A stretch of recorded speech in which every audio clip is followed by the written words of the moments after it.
Assalamualaikum warahmatullahi wabarakatuh. Salam sejahtera, Om Swastiastu, Namo Buddhaya, salam kebajikan. Sahabat Warta Kota dan Tribuners dan Tribuneters.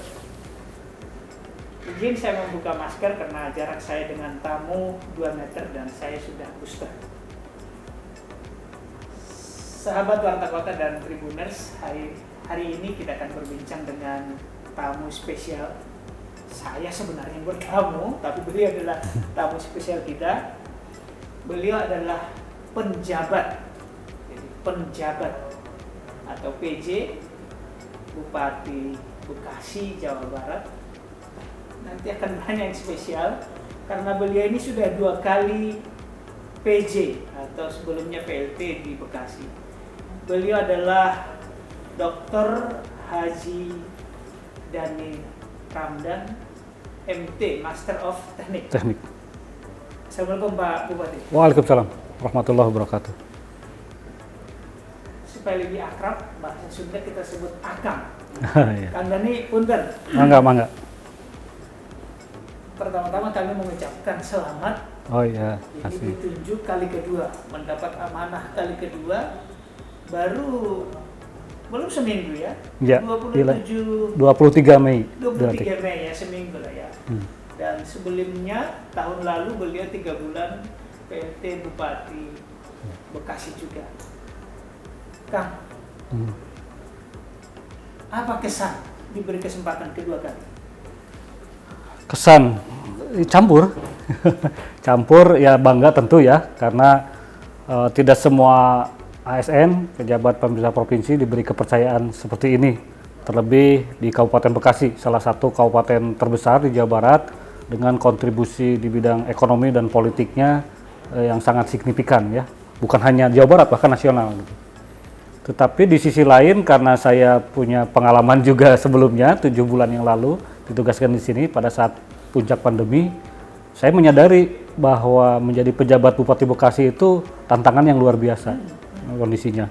Ditambah lagi memang menjelang pelantikan ini, begitu informasi terdengar saya yang akan ditunjuk, ini ekspektasi masyarakat luar biasa.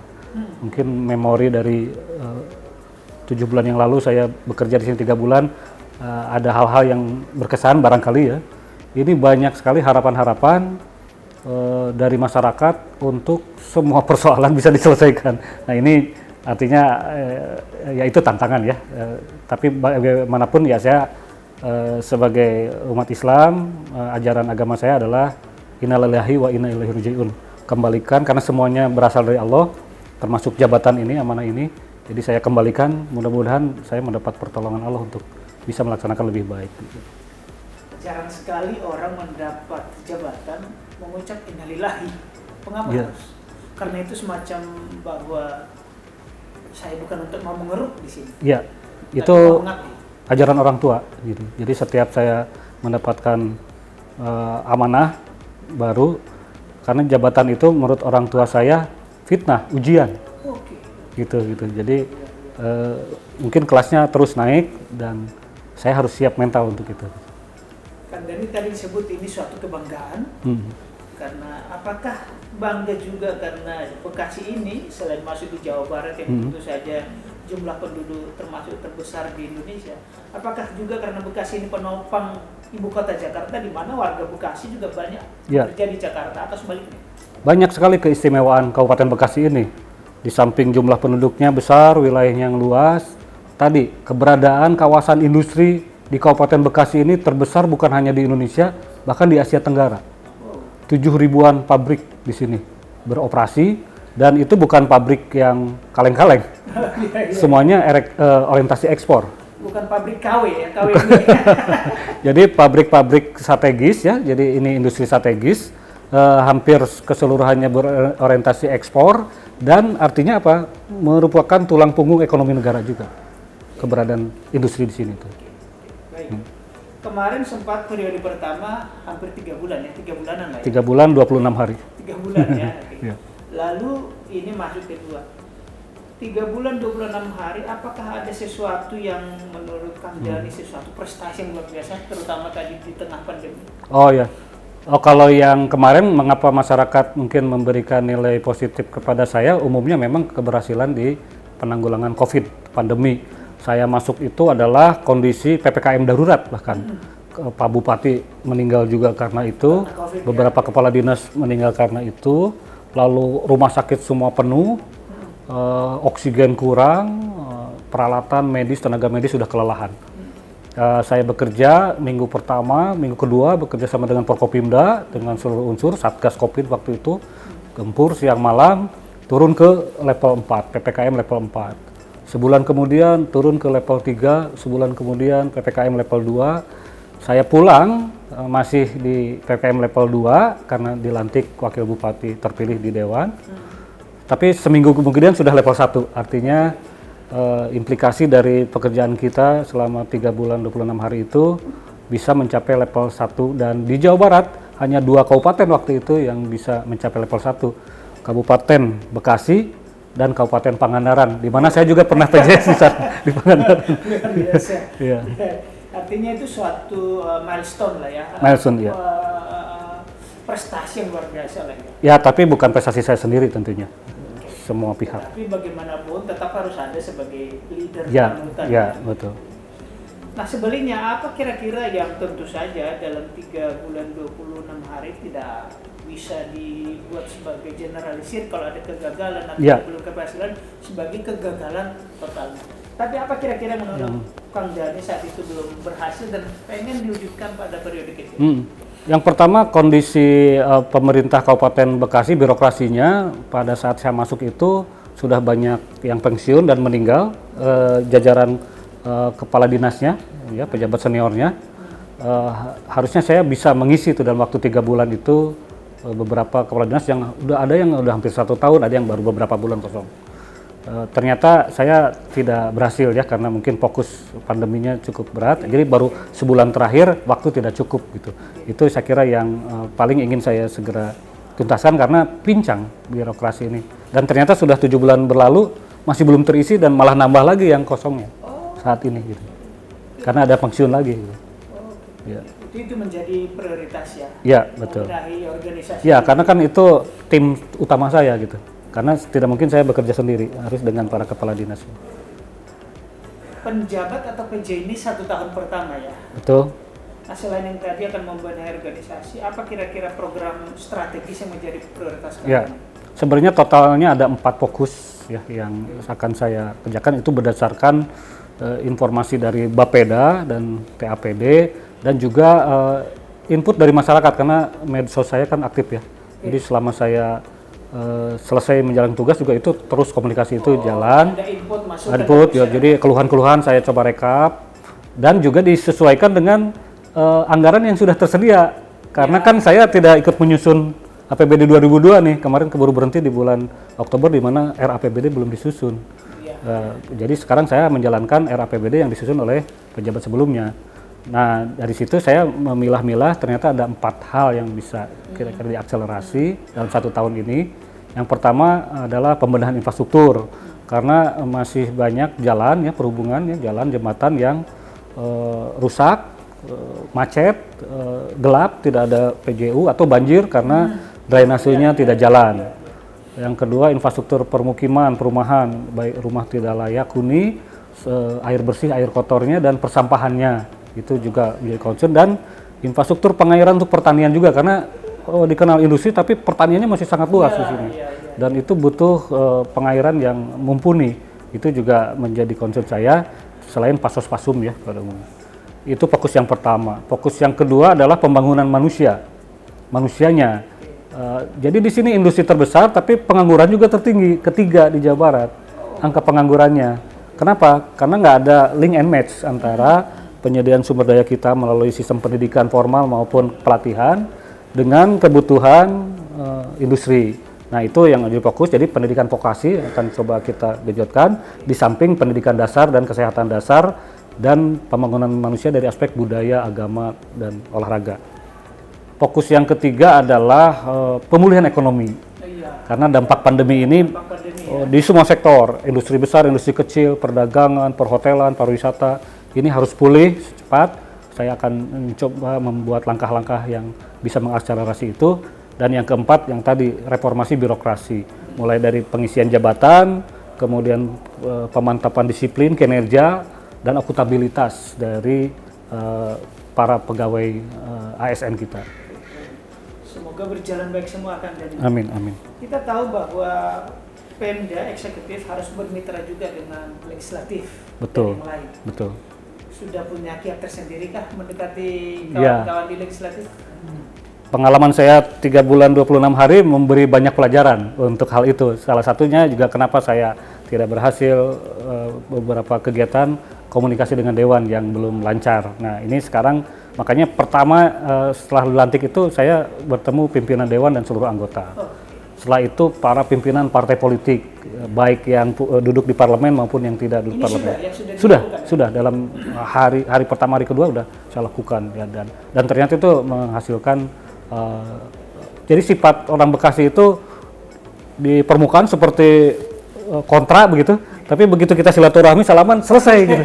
Nah itu yang saya kemarin harusnya itu yang dulu, nah makanya saya kerjakan itu, dan sekarang hampir seluruh kekuatan politik bersatu padu untuk mensukseskan program-program yang kita sodorkan bersama. Kami dari Warta Kota Tribu juga tentu berharap ya, karena Pemda itu kan terdiri dari eksekutif dan legislatif, satu kesatuan membangun, tidak perlu seperti di tempat lain lah ya. Ya, ya. Pak Bupati, kita tahu bahwa Pak Bupati sebentar lagi masuk ke jembatan tahun pemilu, tahun politik. Ya, betul. Tanggal 14 Februari 2024 akan ada Pileg dan Pilpres. 9 bulan kemudian 27 November akan ada Pilkada. Ini tentu akan mulai hiruk-pikuk nih perpolitikan Bekasi. Apa yang akan menjadi prioritas Pak Bupati mempersiapkan Pilkada dan pemilu legislatif juga Pilpres? Ya, memang disebutkan secara eksplisit dalam SK pengangkatan saya sebagai penjabat Bupati itu adalah selain memimpin pemerintahan, pembangunan dan kemasyarakatan adalah membantu persiapan penyelenggaraan pemilu dan pilkada, membantu KPU dan Bawaslu. Jadi itu memang mutlak harus saya kerjakan. Apa antisipasinya? Tentu kemarin saya langsung sudah mengunjungi KPU, mengunjungi Bawaslu juga, diskusi secara mendalam hal apa yang sudah disiapkan dan hal apa yang masih harus dikuatkan dukungan kami Pemda ataupun fasilitasi kami ke Pemprov dan pemerintah nasional. Sudah ada list daftar yang harus segera diselesaikan, umumnya menyangkut sarana prasarana dan dukungan logistik. Kita akan prioritaskan dalam sebagian di anggaran perubahan 2023 ini, sebagian kan sudah tersedia, yang kurang-kurangnya akan kita tambahkan, nanti selebihnya sesuai dengan tahapan yang akan kita jalani dianggarkan di tahun 2023. Tapi tentu anggaran bukan hal segalanya, yang perlu lagi adalah komitmen harus bangun. Saya juga harus memastikan netralitas ASN dalam pemilu maupun dalam pilkada. Itu akan diambil langkah-langkah mulai dari fakta integritas, lalu pengawasan berjenjang, dan juga tindakan-tindakan ketika terjadi misalnya pelanggaran aspek netralitas. Yang keduanya adalah sosialisasi dan edukasi pemilih. Nah, kami sudah sepakat dengan pemilu, kita akan kembangkan metode-metode yang kreatif gitu ya. Mungkin karena masyarakat Kabupaten Bekasi ini sangat heterogen, yang tradisional masih ada, yang sangat modern juga ada. Maka media dan metode itu harus sangat beragam. Nah, kami akan tempuh semua upaya dengan cara penyuluhan yang konvensional maupun dengan cara-cara digital. Nah, itu sudah kita siapkan agar pertama tingkat partisipasi maksimal pemilu dan pilkada, yang kedua juga kualitas hasil pemilu dan pilkadanya meningkat, yang ketiga kondusivitas terjaga gitu. Saya bisa membayangkan kalau Depok itu relatif ya, tingkat pendidikan masyarakatnya barangkali sudah ya lebih merata karena IPM-nya nomor 1 di Jawa Barat. Indeks pembangunan manusianya. Lalu ladang pertanian juga sudah sedikit. Sudah sedikit. Dan industri nggak terlalu banyak. Ya, betul. Mungkin Bogor, kota Bogor mirip, tapi Bekasi sawah masih banyak. Banyak. Pabrik tadi 7.000-an. 7.000. Tapi sebagian mereka juga hidup hebat dan orang-orang pintar, Iya. mungkin high tech di Jakarta. Iya, Jadi terbayang memang kesulitan ya, tantangannya. untuk masyarakat bawah. Ya, harus. Pendidikan paling rendah, ada yang jadi harus mencakup semua ya. Betul, betul. Bahkan orang asing pun banyak di sini. Karena ekspatriat itu baik itu manajer ataupun programmer ataupun inspektur dari perusahaan-perusahaan yang penanaman modal asing itu, mereka tinggal di sini juga. Oke. Nah, apa program Pak Bupati untuk melibatkan petani tadi, buruh tadi, manajer tadi, dan profesional tadi untuk membangun Bekasi? Ya, saya gunakan semua lini ya, mulai dari lini birokrasi, jadi aparatur, camat, lurah, sampai RT RW. Bahkan saya sejak COVID kemarin menempatkan dinas itu, kepala dinas, selain mengurusi sektornya, juga menjadi LO di satu kecamatan. Sehingga penguatan, penebalan pejabat kita yang ada di kecamatan untuk penanggulangan COVID. Ini akan saya lanjutkan dalam menghadapi pemilu dan pilkada ini gitu. Sehingga karena beban camat, terutama di kecamatan-kecamatan dengan jumlah penduduk yang besar, jumlah kawasan industri yang luas, itu memang perlu ditopang gitu. Sementara kan struktur organisasinya seragam, jumlah personilnya seragam, anggarannya seragam, panduan dari pemerintahnya. Maka saya bikin modifikasi gitu dengan penguatan-penguatan itu. Yang kedua, jalur relawan. Relawan kita ini di sini tuh yang namanya Ormas LSM itu mungkin juga paling banyak di Jawa Barat. Dan mereka relatif mandiri karena mereka bisa mengambil sumber daya dari industri ya, pengolahan limbahnya, pengolahan catering, jasa keamanan, sehingga mereka itu hanya butuh diperankan saja, gitu, tidak membebani gitu. Nah itu senangnya di saya Bekasi itu, ormasnya banyak, tapi mereka tidak menuntut untuk dihidupi seperti itu, mereka hanya ingin diperankan. Nah makanya saya manfaatkan betul itu keberadaan mereka untuk ikut mensukseskan juga pemilu dan pilkada. Yang lain-lainnya media pastinya ya, baik media mainstream maupun media sosial saya aktifkan semua karena sekarang ya sudah tidak bisa dipungkiri masyarakat banyak hidup di dunia mayanya selain di dunia realnya begitu. Baik, Kang Dani, ini memasuki penghujung. Saya pribadi juga mungkin masyarakat juga berharap karena di Jawa Barat, mohon maaf, di Bekasi beberapa kali pejabatnya yang mohon maaf berurusan dengan KPK juga di kota. Yeah. Kang Den sendiri bagaimana cara atau niat membentengi diri? Ya, jadi saya selalu kembali kepada tujuan saya hidup. Ya, orang tua mengajarkan tujuan saya hidup itu hanya untuk beribadah, menghambakan diri kepada Allah gitu ya. Ibadah itu ya hanya bisa diterima kalau jalannya benar, caranya benar, dan juga niat kan segala sesuatu itu tergantung niat. Hal yang sederhana, makan bisa jadi ibadah ketika diniatkan untuk ibadah. Tetapi kalau tidak, hal yang terpuji pun misalnya mengajar, melatih, tapi niatnya untuk pamer bisa jadi tidak ibadah. Jadi saya memang sudah canamkan niat, ini adalah kesempatan yang mungkin tidak akan saya dapatkan 2 kali ke depan gitu ya, menjadi pejabat yang kedua ini. Kesempatan ketiga ya, kesempatan ketiga gitu, dan ya kalau umur panjang ya atau masih dipercaya. Makanya saya tidak berpikir nanti juga masih ada kesempatan lain. Kesempatan ini yang harus saya manfaatkan untuk mencapai hasil yang terbaik gitu kali ini. Nah, caranya saya harus tidak boleh salah, apalagi tergiring pada tindakan-tindakan koruptif dan sebagainya. Turut berharap dan berdoa semoga lancar sampai akhir. Nanti andai masyarakat menganggap Kang Dani sukses lancar dan ada yang meminang 2024 kemarin. Untuk dipinang apa? Kawin? Politisi memang. Bupati Bekasi maksudnya? Bekasi. Ya, kalau saya sebagai PJ memang di kontrak tidak boleh maju sebagai calon PJ. Jadi kalau mau jadi calon nggak boleh jadi PJ. Ada tertulis? Ya, aturannya ada, peraturan pemerintah ya? Gitu ya. Jadi harus mundur gitu ya. Jadi itu yang pertama gitu ya. Tapi gimana kalau masyarakat meminta, saya masih percaya tokoh-tokoh dan putra daerah Kabupaten Bekasi banyak yang lebih baik dari saya. Hanya kesempatannya aja yang belum terbuka. Nah, makanya saya dalam penugasan ini juga salah satu misi saya adalah mengangkat itu semua putra-putra terbaik, mereka yang punya komitmen, tetapi mungkin satu dan lain hal belum dilihat di masyarakat. Saya akan berikan mereka jalan dan fasilitas supaya masyarakat mendapatkan pemimpin yang terbaik. Gitu. Baik, Kang Dhani, closing statement barangkali ada imbauan harapan kepada masyarakat, Bangga. Ya, terima kasih kepada masyarakat Kabupaten Bekasi. Saya memang mendapat kepercayaannya dan penugasannya dari pemerintah, dalam hal ini Bapak Presiden melalui Menteri Dalam Negeri dan atas usulan Pak Gubernur. Namun saya hanya akan bisa berhasil kalau didukung oleh masyarakat Kabupaten Bekasi. Jadi bukan hanya penugasan dan kepercayaan dari atas, tapi dukungan dari bawah. Nah, oleh karena itu tentu untuk mendapat dukungan memang harus dibangun kepercayaan.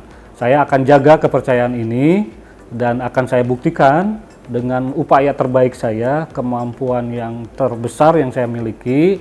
Tapi lagi-lagi itu juga tidak akan berarti kalau kita tidak bersinergi. Maka tentu saja mari kita sekarang melangkah bersama, melakukan perubahan di Kabupaten Bekasi menuju ke arah yang lebih baik.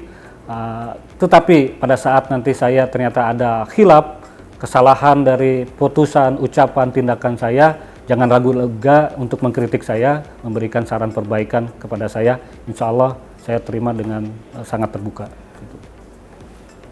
Atur nuhun Kang Dhani. Ya. Itu sahabat Warta Kota Tribunnews bincang-bincang kami dengan penjabat Bupati Bekasi Kang Dhani Ramdan. Sampai jumpa kembali pada kesempatan berikutnya. Wassalamualaikum warahmatullahi wabarakatuh.